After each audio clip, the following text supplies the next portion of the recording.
ప్రభువైన యేసుక్రీస్తు నామములో మీ అందరికీ శుభములు. प्रभु यीशु मसीह के नाम में आप सभी को अभिवादन. ప్రియ సహోదరి సహోదరులారా, प्रिय भाइयों और बहनों, మనము ఈ యొక్క ఆదికాండము 6వ అధ్యాయం నుండి దేవుని కుమారులు ఎవరు, నరుల కుమార్తెలు ఎవరు అనే దాని మీద నేర్చుకుంటూ వస్తున్నాం. हम उत्पत्ति उसके 6वें अध्याय में से परमेश्वर की संतान कौन है और मनुष्य की संतान कौन है इस विषय पर चर्चा कर रहे हैं. మనం ఇంతకు ముందు ఆల్రెడీ దేవుని కుమారులు అంటే షేతు సంతానము, నరుల కుమార్తెలు అంటే కయీను సంతానము అని మనం నేర్చుకున్నాం. अभी तक हम सीख रहे हैं कि परमेश्वर की संतान मतलब शेत की संतान है, वैसे ही मनुष्य की संतान मतलब कैन की संतान है. అయితే దేవుని బిడ్డలారా, మరి వీరి ద్వారా పుట్టిన వాళ్ళే నెఫీనీలు అని మనం నేర్చుకుంటూ వస్తున్నాం. और हम देखते हैं कि इन दोनों के द्वारा जो पैदा हुए वही दानव है. ఈ నెఫీనీలు అనే మాటకు అర్థం ఏంటిది అంటే अभी यहाँ पर दानव ये शब्द का अर्थ यह है कि బలత్కారులు అని అర్థం వస్తుంది. ये बलात्कार करने वाले हैं, ఉన్నత దేవులు, ये बहुत ही शूरवीर बलवंत लोग हैं, అదేవిధంగా పేరు పొందిన వారు అని రాయబడింది. और ये बहुत ही विख्यात लोग हैं जिनका नाम बहुत होता है. యుద్ధములో ముందు వరుస ఉండి వాళ్ళు పోరాడేవారు, और युद्ध में सामने खड़े रहकर लड़ने वाले लोग हैं, ముఖ్య పాత్రను వహించేవారు. और ये मुख्य भूमिका को निभाने वाले लोग हैं. వీరు నెఫీలు అని చెప్పేసి మనం వీరి గురించి ప్రస్తావన చూడగలం. और यह दानव है करके हम सीखते हैं. ఈ నెఫీలు అనే మాట బైబిల్లో 2 చోట్ల రాయబడింది. और यह दानव ये शब्द बाइबल में 2 जगह लिखा है. ఈ ఆదికాండము 6వ అధ్యాయం 4వ వచనము, उत्पत्ति उसका 6वां अध्याय 4थे वचन में, సంఖ్యాకాండము 13వ అధ్యాయం 33వ వచనము, और गिनती उसका 13वां अध्याय उसके 33वें वचन में. దేవులారా, వీళ్ళాట పూర్వకాలంలో यह लोग पूर्व काल में 9 అడుగుల నుండి 36 అడుగుల పొడవు ఉండేవాళ్ళట. ये लोग लगभग 9 कदमों से लेके 36 कदम तक लंबे होते थे. ఈ శాస్త్రవేత్తల యొక్క అంచనాగా మనం చూడగలము. और शास्त्रों को करीब से देखने वाले लोगों का यह कहना है. బైబిల్లో ఈ నెఫినీల గురించి కమ్సే కమ్ 36 జాతులకు పైగా ప్రస్తావించబడ్డట్టుగా మనం చూడగలం. और बाइबल में ये दानव के विषय में लगभग 36 जातियों के साथ इनका संबंध है करके बाइबल कहता है. వీళ్ళ వంశస్థులు కూడా, వీళ్ళ వంశం కూడా చాలా విస్తరించింది. और इनका जो वंश है इसका भी बहुत विस्तार हुआ.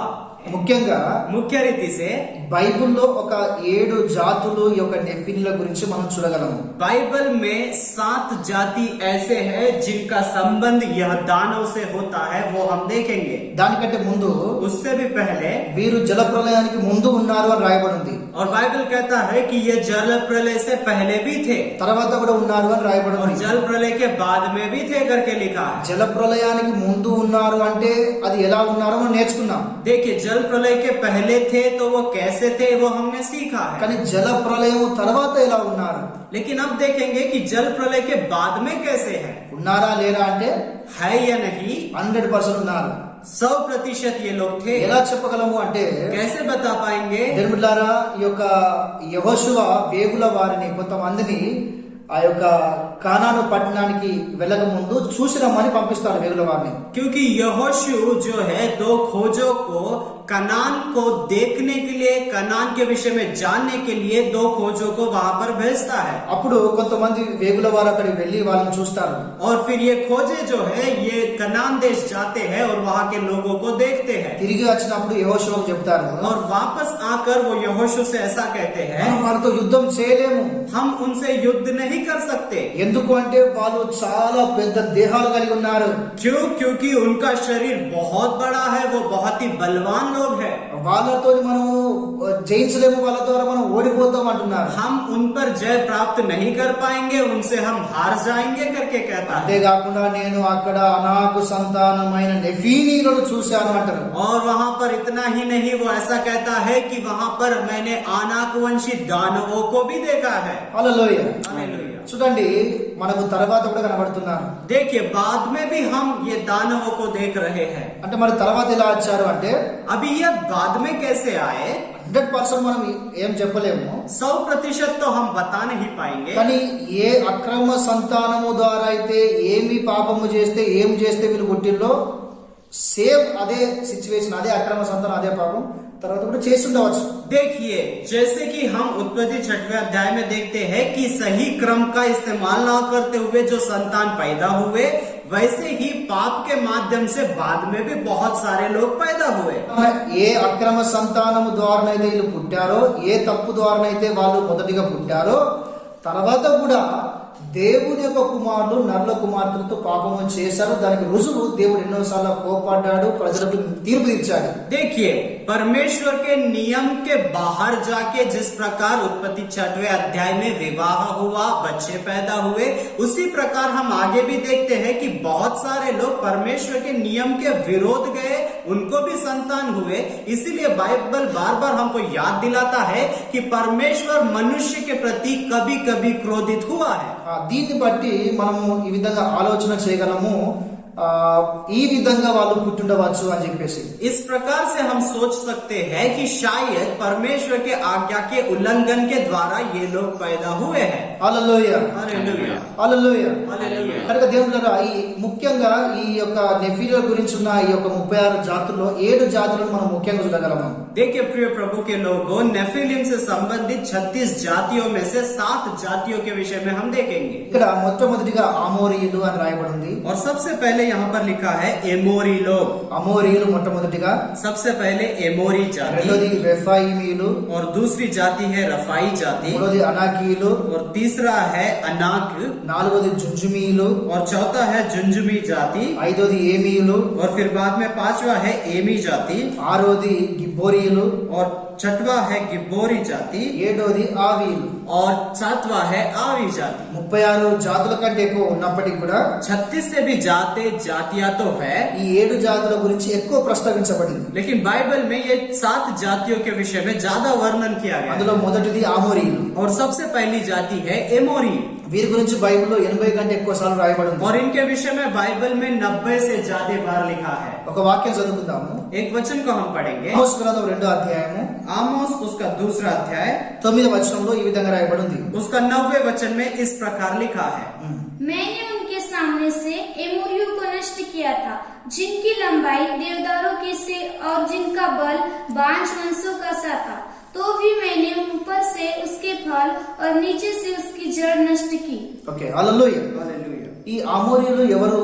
ये अमोरी लोग कौन हैं? వీరి గురించి మనం ఆలోచన చేస్తే अगर इनके विषय में सोचेंगे, వాక్యంలో రాయబడింది, बाइबल कहता है ఈ అమోరీయులు ఎవరో కాదు, నోవాహు యొక్క మనువడైన కానాను సంతతి వారే. देखिए, ये नूह का पोता कानान की संतान है. కానాను యొక్క తండ్రి హాము, कानान के जो पिता थे वो हाम थे, హాము తండ్రి నోవాహు. और हाम के जो पिता थे वो नूह थे. వీళ్ళ గురించి రాయబడింది, వీళ్ళట దేవదారు వృక్షం అంత ఎత్తైన వారు అని రాయబడింది. और बाइबल इनके विषय में कहता है ये देवदार के वृक्ष के समान लंबे थे. అంతేకాకుండా సింధూర వృక్షం అంత బలమైన వారు అని और రాయబడింది. इतना ही नहीं, ये सुंदूर के वृक्ष के समान बलवान लोग थे. హల్లెలూయా. हालेलुया. ఇక్కడ ఈ యొక్క ఆమోరీల గురించి రాయబడింది. और यहाँ पर एमोरी लोगों के विषय में लिखा है. రెండోది दूसरा, రెఫాయిమీలు. ये रेफाइम जात के लोग थे. ద్వితీయోపదేశ కాండము व्यवस्था विवरण 3వ అధ్యాయం 11వ వచనం మనం చదివినట్లయితే उसका तीसरा अध्याय 11वें वचन को पढ़ेंगे. అక్కడ ఈ విధంగా రాయబడింది. वहाँ पर इस प्रकार लिखा है. जो रफाई रह गए थे उनमें से केवल बसान का राजा ओग रह गया था. उसकी चारपाई जो लोहे की है वह अमोनियों के रब्बा नगर में पड़ी है. साधारण पुरुष के हाथ के हिसाब से उसकी लंबाई 9 हाथ की और चौड़ाई 4 हाथ की है. చూడండి, ఇక్కడ అద్భుతంగా రాయబడింది. देखिए, यहाँ पर बहुत ही साफ रीति से लिखा है. ఇక్కడ ఓగు అనే ఒక రాజు మనకు కనబడుతున్నాడు, బాషాను ప్రాంతానికి చెందిన రాజు. यहाँ पर बाशान प्रांत का एक ओग नामक राजा था. ఆ వ్యక్తి యొక్క మంచమును మనం ఆలోచన చేస్తే అది ఇనుప మంచం అట. और इस व्यक्ति के खाट के विषय में जब हम सोचते हैं तो बाइबल कहता है उसकी खाट जो है वो लोहे की खाट थी.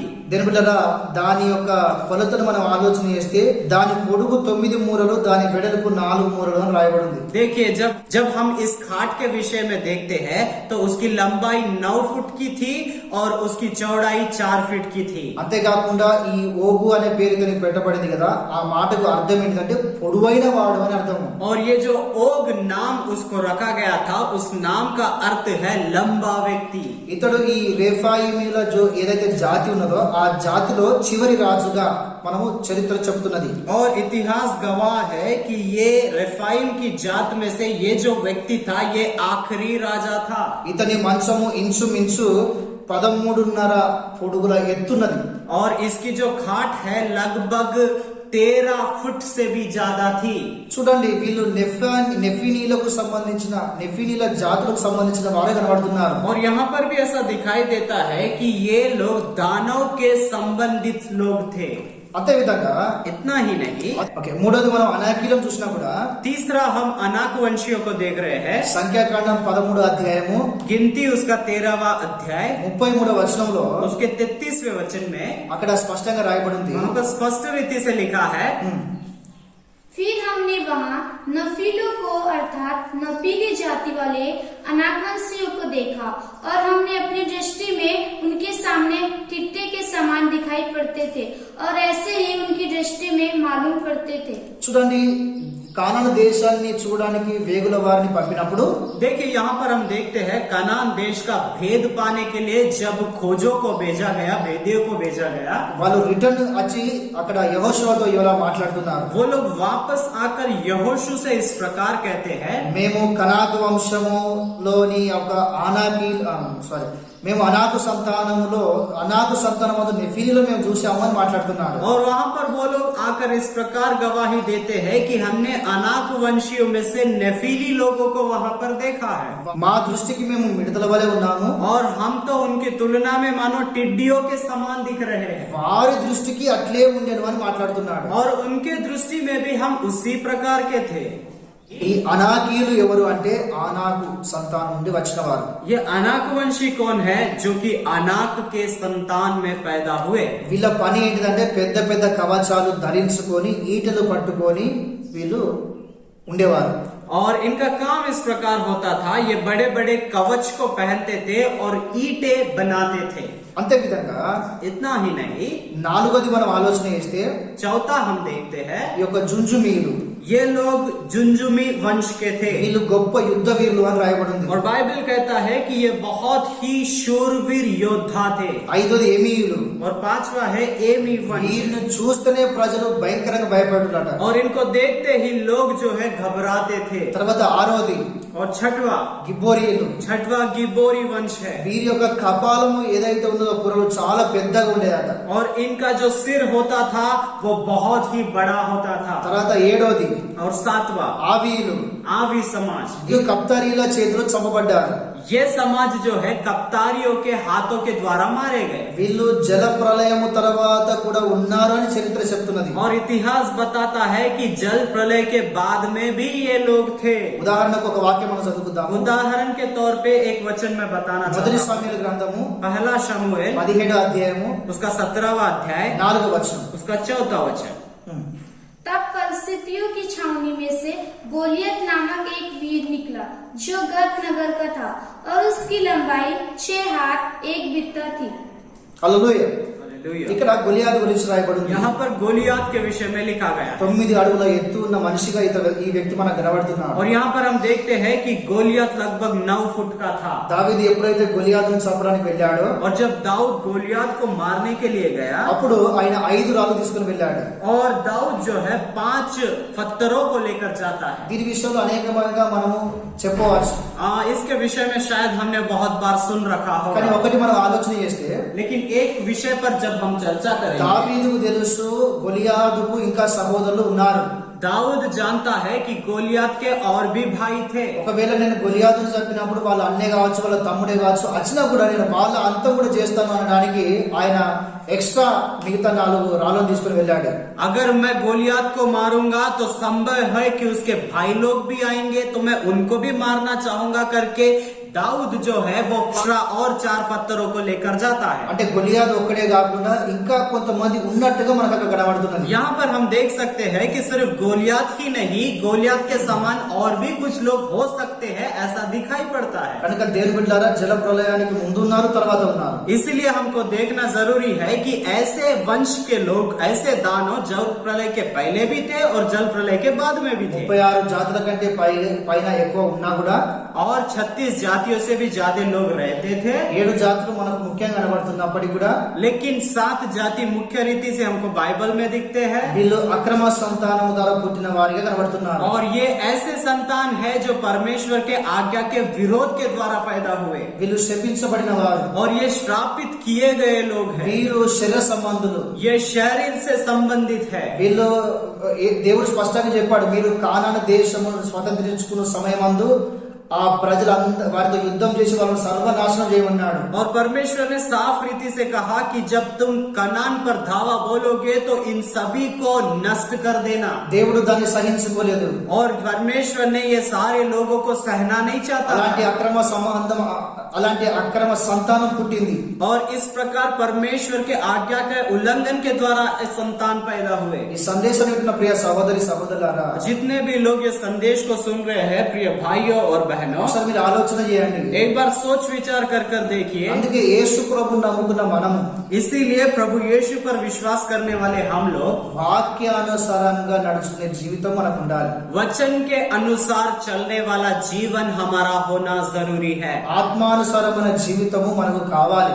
आत्मा के अनुसार जीने वाला जीवन हमारा होना जरूरी है। దేవుణ్ణి మహిమపరిచే దైవ చిత్తానుసారమైన జీవితం మనకు కావాలి. परमेश्वर को महिमा देने वाला, परमेश्वर की इच्छा के अनुसार चलने वाला जीवन जीना अनिवार्य है। ఈ విషయాలు మనం ఇక్కడ నేర్చుకోగలం. यहाँ पर ये बातों को हम सीखते हैं। దేవుని ఆజ్ఞను ఎప్పుడు అతిక్రమించకూడదు. परमेश्वर के आज्ञा का उल्लंघन कभी भी नहीं करना। మన ఇష్టానుసారంగా నడుచుకోకూడదు. हम अपने मर्जी से नहीं चलना, వాక్యానుసారంగా నడుచుకోవాలి. परमेश्वर के वचनों के अनुसार चलना है। దేవుని చిత్తములో మనం ఉండాలి. परमेश्वर के इच्छा के अनुसार हमको जीना है। దేవుని రాజ్యాన్ని ఈ లోకానికి మనం తీసుకొని రావాలి. परमेश्वर के राज्य को हमको इस संसार में लेकर आना है। దేవుడు తప్పకుండా తన ప్రజలను దీవిస్తాడు.